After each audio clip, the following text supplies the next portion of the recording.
प्यारे साथियों, जय हिंद, नमस्कार। तो कैसे हैं आप सभी? उम्मीद करते हैं कि आप सब अच्छे होंगे, स्वस्थ होंगे, मस्त होंगे और बहुत बेहतरीन तरीके से अपने एग्जाम का प्रिपरेशन कर रहे होंगे। तो जैसे कि हम सभी जानते हैं कि हम लोग कर रहे थे चैप्टर वाइज 40 क्वेश्चन के एमसीक्यू, जो क्या था एग्जाम के ओरिएंटेशन से बहुत इंपोर्टेंट है। यदि आप इस चैप्टर को पढ़े हैं तो भी और नहीं पढ़े हैं तो भी हमारे साथ इस वीडियो में बने रहिएगा। क्योंकि हम लोग इसमें क्या कर रहे थे, इसमें हम लोग कर रहे हैं कि आपका देख रहे हैं यहाँ पे एक जैक बोर्ड के लिए है। ये सिर्फ जैक बोर्ड के लिए नहीं, यदि आप एमपी बोर्ड से हैं, राजस्थान बोर्ड से हैं, तो आप भी आपके लिए भी ये वीडियो सफिशिएंट हो सकता है। जैसे हम लोग देख रहे हैं कि जैक बोर्ड का है क्लास 11th का इंग्लिश, जिसमें हम लोग एक नाम दिए थे क्या, धुरंधर सीरीज कर रहे थे। इसमें धुरंधर सीरीज में हम लोग क्या देख रहे थे कि 40 क्वेश्चन का क्या यानी कि बीबीआई क्वेश्चन लेकर आ रहे थे चैप्टर वाइज, जो कि एग्जाम ओरिएंटेड था आपका। यानी कि 11th क्लास का बुक का पोएम नंबर कितना है? पोएम नंबर सेकंड का आज हम लोग करने वाले हैं एमसीक्यू। पोएम नंबर कितना है? सेकंड। जिस पोएम का नाम है the laburnum top. The laburnum top से जितने भी बीबीआई क्वेश्चन है, यानी कि हम लोग इसमें क्वेश्चन इतने इंपोर्टेंट करने वाले हैं कि इस चैप्टर से यदि क्वेश्चन पूछेगा तो इससे बाहर नहीं पूछेगा। इसलिए आप इस वीडियो को साथ शुरू से लेकर अंत तक बने रहिएगा और साथ ही साथ अपने कॉपी पेन लेकर बैठ लीजिएगा, क्योंकि क्वेश्चन कितना हम लोग इसमें खत्म कर पाते हैं आप यहाँ पे आपको देखना है। तो यहाँ पे चैप्टर का नाम है द लवर्नम टॉप। इसका आपको दिख रहा होगा थंबनेल पे कि यहाँ पे हम लोग क्या करने वाले हैं, 30 एमसीक्यू करने वाले। कितना? 30 एमसीक्यू। सर आप तो बोल रहे थे कि हम लोग हर एक चैप्टर वाइज क्या कर देंगे, 40 एमसीक्यू करेंगे। ये हमारा एक पोएम है, छोटा सा चैप्टर है, इससे हम लोग कितना करेंगे, 30 एमसीक्यू करेंगे। कितना? 30। आपको देख गया होगा कि बीबीआई टोटल कितना है, बीबीआई क्वेश्चन है, एग्जाम ओरिएंटेड है, कॉन्सेप्ट बेस है और इंपोर्टेंट फॉर एग्जाम है। यानी कि डायरेक्ट यहां से पेपर में डिक्टो क्वेश्चन उतरेगा। इस पोएम से आपको 4 मार्क्स मिलने वाला है। तो शुरू से लेकर अंत तक हमारे साथ इस वीडियो में बने रहिएगा। तो चलिए हम लोग शुरू करते हैं इस प्यारे सेशन को। पहले तो आप सभी को मोस्ट वेलकम है इस प्यारे सेशन में। यदि आप नए स्टूडेंट हैं तो पहले हमारे चैनल को सब्सक्राइब कर लीजिएगा, ताकि वीडियो को नोटिफिकेशन आपसे सबसे पहले पहुंचे आप तक। और हम यहाँ पे हम लोग करने वाले हैं यानी कि क्लास 11th धुरंधर सीरीज है, जिस धुरंधर सीरीज में हम लोग 40 मोस्ट इंपोर्टेंट क्वेश्चन करते हैं और उस पोएम का नाम है द लवर्नम टॉप। तो आइए हम लोग टाइम वेस्ट ना करते हुए, आपका समय को जाया ना करते हुए हम लोग इस वीडियो को आगे की ओर बढ़ते हैं। पहले यहाँ पे हम लोग उस पोएम जो है, यानी कि डायरेक्ट एमसीक्यू में नहीं आता, पहले इस पोएम का जो है हम लोग उसको रिकॉल कर लेंगे, एक बार रीड कर लेंगे। इसके बाद हम लोग, क्योंकि बहुत से ऐसे बच्चे लोग हैं जो क्या हुए कि इस पोएम को पढ़े भी होंगे और नहीं पढ़े होंगे, तो पहले इस पोएम को हम लोग रीड कर लेते हैं, उसके बाद एमसीक्यू में आते हैं। तो यहाँ पे कह रहा है कि द लवर्नम टॉप। लवर्नम मतलब एक क्या है, एक पेड़ का नाम है। क्या? लवर्नम एक क्या है, एक पेड़ का नाम है। वो कौन सा पेड़ होता है आपको इधर पिक्चर में दिख रहा होगा कि ये हमारा क्या है, लवर्नम टॉप है। लवर्नम टॉप यानी कि लवर्नम क्या है, एक पेड़ का नाम है, जिसको हिंदी में बोलते हैं अमलतास के पेड़। क्या? अमलतास के पेड़। लवर्नम मतलब क्या होता है, अमलतास के पेड़। इसको हिंदी में क्या बोलते हैं, अमलतास। क्या? अमलतास। ये क्या है, पेड़ है। टॉप, टॉप मीन्स क्या होता है, शिखर। टॉप मीन्स क्या होता है, शिखर। यानी कि इस पेड़ का जो शिखर है, इसका यानी कि इनका ऑथर कौन है, टेड ह्यूजेस। कौन है? Ted Hughes. द लवर्नम टॉपिक किनके द्वारा लिखा गया था, टेड ह्यूजेस के द्वारा क्या हुआ था, लिखा गया था। तो चैप्टर यानी कि पोएम का नाम क्या है, द लवर्नम टॉप, यानी कि अमलदास का शिखर, इस पेड़ का शिखर, लवर्नम का शिखर। ठीक है, तो लवर्नम मीन्स क्या होता है, यानी कि अमलदास के पेड़ है, इसका शिखर, यानी कि टॉप की बात किया गया है। आते हैं हम लोग इस पैराग्राफ में कि यहाँ पे जो हमारा पैराग्राफ है, इस पोयम क्या कर रहा है। कर the laburnum top is silent, कि जो लवर्नम टॉप है, जो अमलतास का जो पेड़ है, उसका शिखर क्या था, साइलेंट था। साइलेंट मीन्स क्या होता है, शांत, यानी कि चुप बोल सकते। क्या? चुप। यानी कि अमलतास का जो पेड़ है उसका टॉप कैसा है, यहाँ पे दिख रहा होगा आपको अमलतास के पेड़, इसका टॉप शिखर क्या है, साइलेंट था और क्वाइट था, यानी कि स्थिर। चुप था, साइलेंट था और कैसा था, स्थिर था। स्थिर का मतलब मूव नहीं हो रहा था, हिल नहीं रहा था। तो यहाँ पे बोला गया है पहला लाइन कि the laburnum top is silent quiet and still. Laburnum top का जो शिखर है वो क्या था, शांत था और साइलेंट था। फिर यहाँ पे कह रहा है इन द आफ्टरनून, और क्या कैसा टाइम दिया गया था, दोपहर का समय था। कैसा समय था, इन द आफ्टरनून, यानी कि दोपहर का समय था।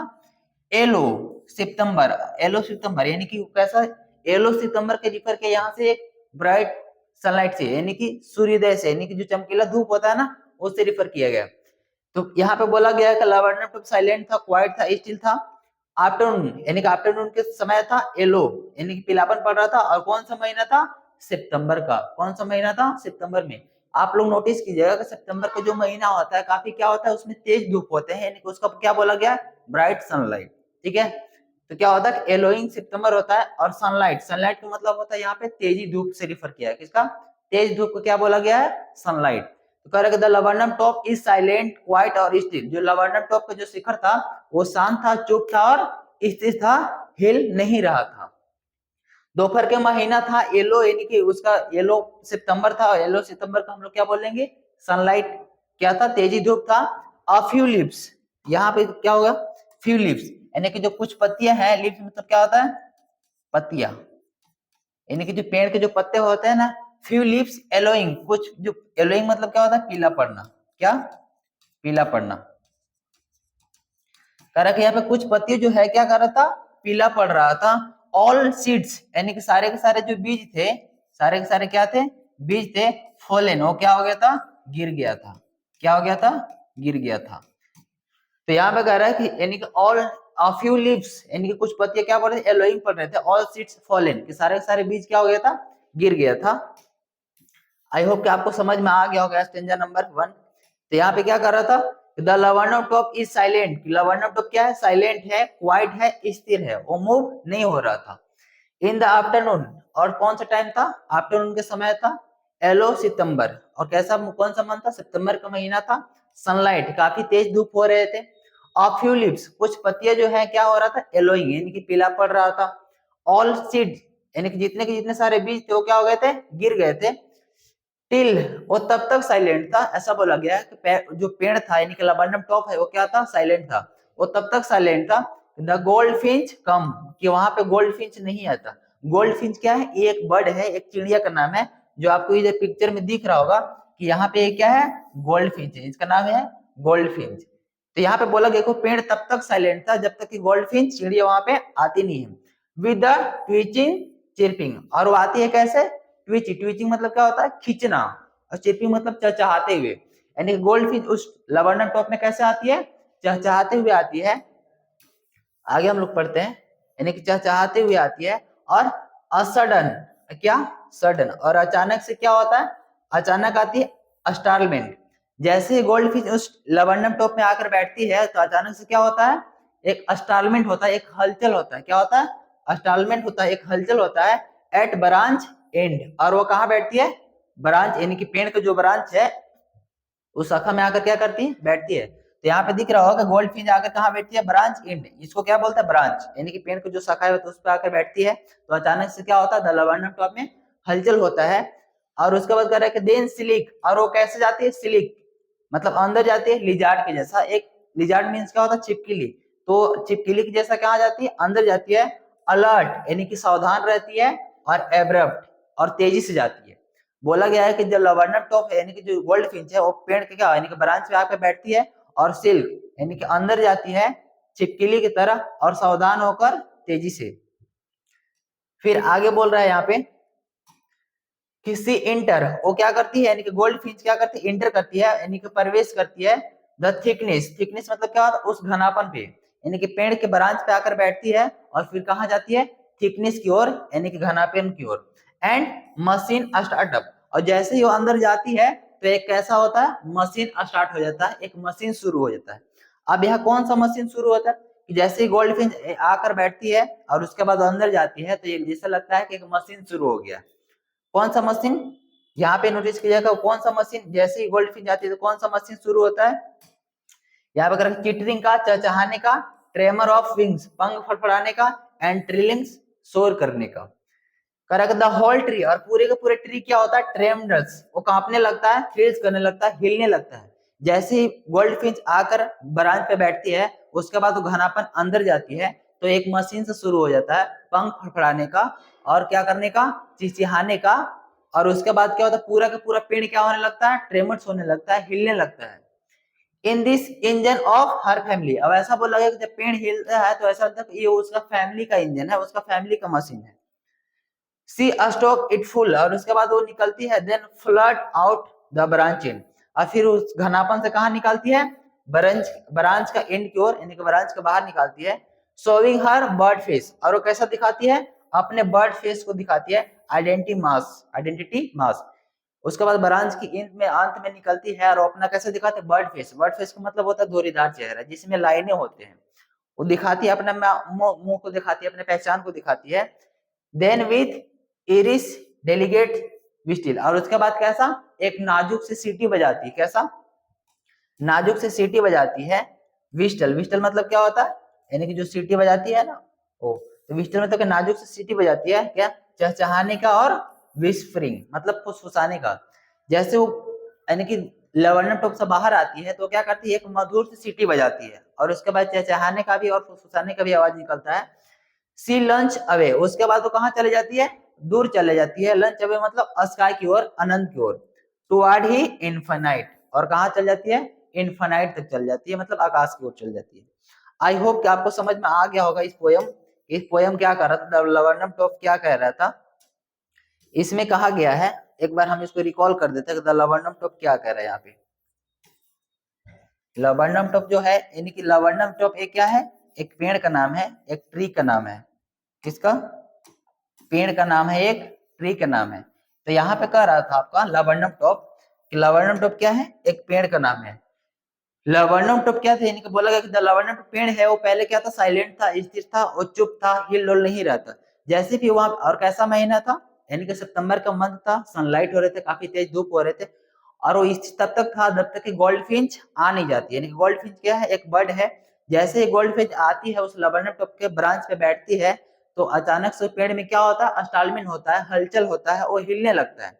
उसके बाद गोल्ड फिंच कहाँ करती है, थिकनेस यानी कि घनापन में एंट्री करती है, तो ऐसा लगता है कि एक मशीन से शुरू हो गया। कौन सा मशीन, ऐसा, यानी कि उसका फैमिली का मशीन शुरू हुआ था, क्या, पंख फड़फड़ाने का और उनका चेपिंग चहचहाने का।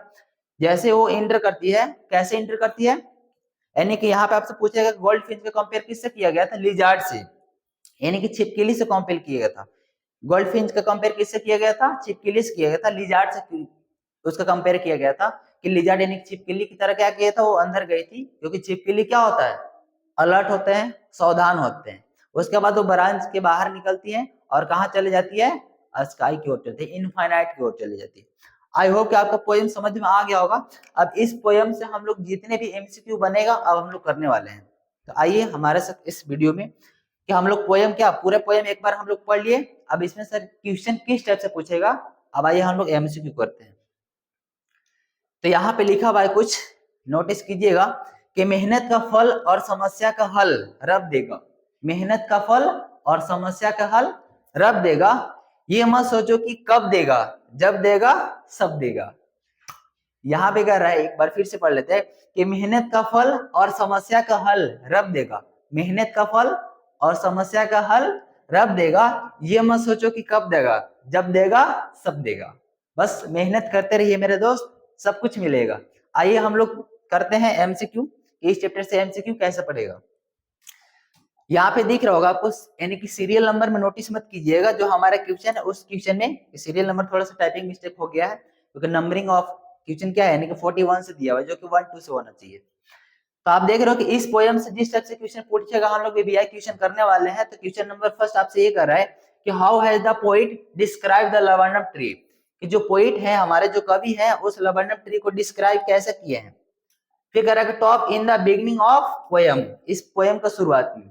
ऑप्शन नंबर 2 का साइलेंट एंड स्टिल, हम लोग अभी जस्ट पोएम में पढ़े हैं कि कैसे वो कर रहा था, यानी कि द लवर्नम टॉप है वो क्या था, साइलेंट एंड स्टिल था। एक्टिव एंड मूविंग था, साइलेंट एंड मोशनलेस था, क्या सैकिंग था, नहीं। तो हम लोग देखे थे कि पोएम में वो क्या था, साइलेंट एंड स्टिल था, क्या, स्टिल। तो option number A is the right answer हो जाएगा।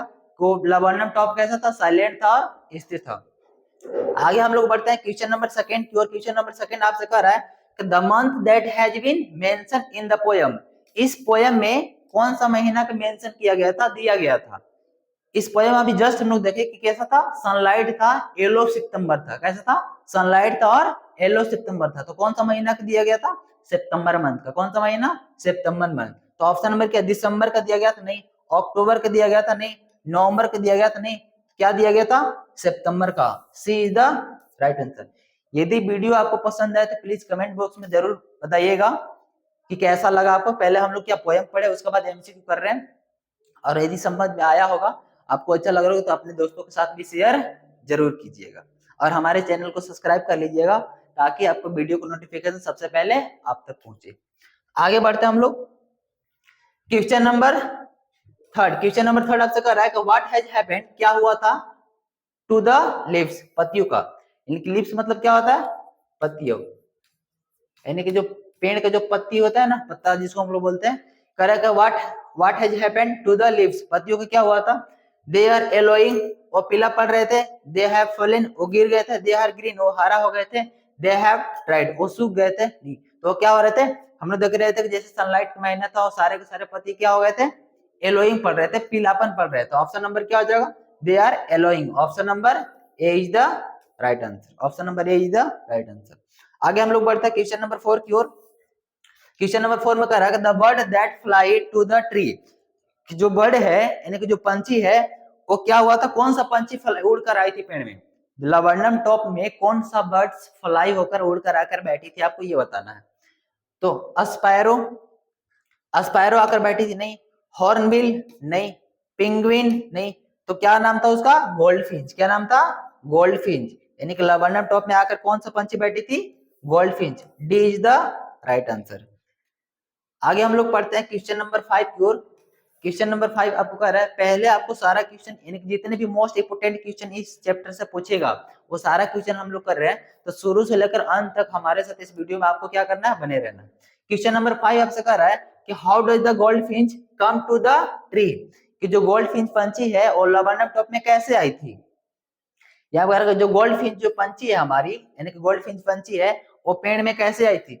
With a teaching chirping, with a Lord noise यानी कि ज्यादा शोर करते हुए, विद अ सैडनेस दुखी से, साइलेंटली चुपके से आई थी? नहीं। तो कैसे आई थी? विद अ टीचिंग चिरपिंग यानी कि चहचहाते हुए आई थी। कैसे? चहचहाते हुए। तो ऑप्शन नंबर क्या हो जाएगा?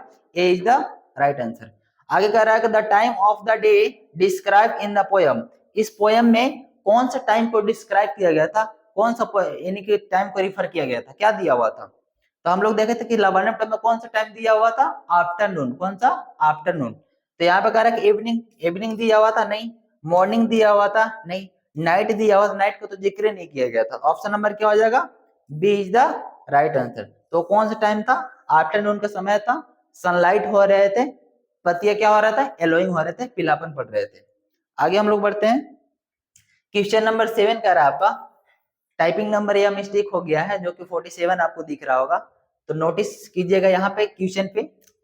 कह रहा है कि how does the September sunlight appear, जो सितंबर सनलाइट था, सितंबर का महीना था, सनलाइट था, तेजी धूप था, ये क्या रिफर किया गया था? कैसा प्रतीत होता था? रेड प्रतीत होता था? नहीं। हम लोग देखे थे कि सनलाइट क्या था, यानी सितंबर सनलाइट था, वो क्या हो रहा था? यानी कि क्या प्रतीत कर रहा था? येलो, येलो से रिफर किया गया था। तो ब्राइट चमकीला हो गया नहीं, ऑरेंज को रेफर ही नहीं किया गया था, तो क्या हो रहा था? येलो हो रहा था, पीलापन पड़ रहा था। Option number A is the right answer. आगे हम लोग बढ़ते हैं क्वेश्चन नंबर 8 की ओर। क्वेश्चन नंबर 8 कह रहा है the laburnum tree top remains dash still the goldfinch come, जैसे गोल्ड फिंच हमारा पंछी है, जब वो आई थी तो जो लवर्नम ट्री क्या था वो आपसे पूछ रहा है। नोइजी, क्या वो नोइजी था? नहीं। साइलेंट एंड क्वाइट स्टिल था? शेकिंग, हिलना? नहीं। उसको आने के बाद वो हिल रही थी, जब तक वो नहीं आई थी वो कैसी थी? शांत थी, यानी कि साइलेंट था। वाइब्रेट हो रही थी? नहीं। तो क्या हो रही थी? साइलेंट थी और क्वाइट थी, यानी कि चुप थी और स्थिर थी, मूव नहीं हो रही थी। यानी कि गोल्ड फिंच का आने के बाद वो हिलना स्टार्ट की थी। तो ऑप्शन नंबर क्या हो जाएगा? B is the right answer. आगे हम लोग पढ़ते हैं क्वेश्चन नंबर 9 की ओर। करेगा how does the gold Finch sit at the branch and, कि जो गोल्ड फिंच है वो ब्रांच के एंड में कैसे आकर बैठी थी? करक विथ अ जर्क, जर्क के साथ? नहीं। विथ अ वेरी मतलब क्या परेशान होकर, चिंतित होकर? नहीं। विथ अ सडनेस अस्टालमेंट, को चुप अचानक से आई थी, अस्टालमेंट के साथ हलचल हो गया था। तो ऑप्शन नंबर क्या हो जाएगा? सी इज द राइट आंसर। आगे बढ़ते हैं हम लोग क्वेश्चन नंबर 10 की ओर। क्वेश्चन नंबर 10 कह रहा है the goldfinch in compare to a, goldfinch जो हमारा बर्ड है, जो पंछी है, उसको किससे कंपेयर किया गया था, किससे तुलना किया गया था? तो देखे थे कंपेयर किससे किया गया था? लिजार्ड से। किससे? लिजार्ड से। वो लाबंडम टॉप में आई थी और लिजार्ड के जैसा कहा गई थी थिकनेस में, यानी कि घनापन में। तो लिजार्ड यानी कि छिपकली से कंपेयर किया गया था ना। तो स्पाइडर नहीं, इंसेक्ट इससे किया गया था नहीं, स्कॉर्पियन नहीं, उस किससे कंपेयर किया गया था? लिजार्ड से। क्या से? लिजार्ड से, यानी कि छिपकली से किया गया था। तो option number B is the right answer. आगे हम लोग बढ़ते हैं, क्वेश्चन नंबर 11 आपसे कर रहा है कि how is the movement of the gold Finch. जैसे गोल्ड में यानी कि गोल्ड फिंच आई तो कैसा मूवमेंट हुआ था, कैसा हलचल हुआ था? Correct, slow and lazy, slow and careless, alert and abrupt, abrupt and careless नहीं। तो एब्रेट तो अब्रप्ट तो था ही, लेकिन केयरलेस नहीं था। स्लो और केयरलेस के बात ही नहीं किया गया था। स्लो एंड लेजी नहीं, तो क्या था? अलर्ट सावधान थी और एब्रप्ट तेजी से। तो ऑप्शन नंबर क्या हो जाएगा? सी इज द राइट आंसर। तो अलर्ट एंड क्या थी? एब्रप्ट, सावधान थी और अचानक से गई थी। क्वेश्चन नंबर 12 आपसे कह रहा है why is the goldfinch compare to a lizard, कि गोल्ड फिंच जो हमारा बर्ड है उसको लिजर्ड यानी कि छिपकली से कंपेयर क्यों किया गया था? क्या रीजन था कि जो गोल्ड फिंच है उसको लिजर्ड से कंपेयर क्यों किया गया था? क्या रीजन था वो आपको बताना है। Correct, because she is silent, क्योंकि वो साइलेंट थी? नहीं। Because she is jerk her wings? नहीं। बिकॉज इज सिक्स, क्या वो सिलिक थी? नहीं। क्या हो जाएगा? Because is she noisy? नहीं। क्या हो जाएगा? क्योंकि वो क्या थी? सिलिक थी। बिकॉज कैसे थी? सिलिक थी, चुपके से गई थी। इनका ऑप्शन नंबर क्या हो जाएगा? सी इज द राइट आंसर। आगे हम लोग बढ़ते हैं क्वेश्चन नंबर 13 को। और क्वेश्चन नंबर 13 आपसे कर रहा है, ये आपका 13 है, what does thickness means the poem. इस कविता में थिकनेस का मतलब क्या था? थिकनेस का मतलब क्या होता था? थिकनेस का मतलब क्या होता है? घनापन। क्या? घनापन, यानी कि जो पेड़ में जो घना होता है, जैसे हम लोग देखते हैं कि ये एक ट्री है, ये क्या है? ट्री है, ये क्या ट्री है? तो ये ट्री क्या है? ये जो घनापन है ना, इसको क्या बोलते हैं? थिकनेस। पेड़ के अंदर क्या होता है? घनापन होता है, तो ये क्या है? थिकनेस। तो इसका मतलब क्या दिया गया था इस पोएम में? Correct, among the leaves a branch, thickness of branch, branch का घनापन, थिकनेस ऑफ लीव्स पत्तियों का घनापन नहीं, नॉन ऑफ दिस नहीं। तो क्या हो जाएगा? अमंग द लीव्स ब्रांच, यानी कि ब्रांच के बीच जो पत्ती होता है उसका घनापन बोलते हैं। तो क्या हो जाएगा? Option number A is the right answer. Trillings are, trillings मतलब क्या होता है? Short of sound. ट्रिलिंग्स मतलब क्या होता है? चहचहाना, शॉर्ट ऑफ साउंड होता है? नहीं। लॉन्ग हाई साउंड होता है, शॉर्ट लो साउंड होता है, या फिर लॉन्ग साउंड होता है? इसमें क्या होता है? Long high sound. क्या होता है? Long high sound. Option number B is the correct answer. आगे हम लोग पढ़ते हैं क्वेश्चन नंबर 15 की ओर। क्वेश्चन नंबर 15 कर रहा है क्या मशीन स्टार्टअप, एक मशीन शुरू हो गया था, जैसे गोल्ड फिश लवर्नम टिप के अंदर गई थी तो ये क्या हो गया था? मशीन स्टार्टअप हो गया था, मशीन शुरू हो गया था। वो कौन सा मशीन था? चिटरिंग करने का, चिटरिंग करने का भी था, ट्रेमर्स ऑफ विंग्स पंख फड़फड़ाने का था, पंख फड़ाने, ट्रिलिंग्स, ट्रिलिंग्स क्या भी था? तो इसमें क्या हो जाएगा? ऑल ऑफ दीज, यानी कि ऑप्शन नंबर क्या हो जाएगा? डी। ये सारा यानी कि जो मशीन जो स्टार्टअप हुआ था, चहचहाने का भी था, पंख फड़फड़ाने का भी था और ट्रिलिंग्स करने का भी था। ये तो ये ऑल ऑफ एबव, ये सारा हो जाएगा। क्वेश्चन नंबर 16 को और बढ़ते हैं। क्वेश्चन नंबर 16 आपसे कह रहा है कि the whole tree tremors and thrills with, तो जो पूरा का पूरा पेड़ है वो क्या हो रहा था? ट्रेम्बल्स हो रहा था, थ्रिल्स हो रहा था, यानी कि मूव हो रहा था, हलचल हो रहा था। क्या? द विंड हवा से हो रहा था? नहीं। The song of birds, bird के गाने से हो रहा था? नहीं। नॉन ऑफ दिस, तो क्या हो जाएगा? The arrival if the gold Finch, कि जो पेड़ है यानी कि जो पूरे के पूरे पेड़ था वो हलचल कब हो रहा था? जब गोल्ड फिंच आकर उस पे बैठी थी। जैसे वो बैठी थी वैसे क्या हो गया था? मूवमेंट होने लगा था और स्टारमेंट होने लगा था। तो ऑप्शन नंबर क्या हो जाएगा? The arrival if the goldfinch, जब गोल्ड फिंच पहुंची वैसे ही। तो option number B is the right answer.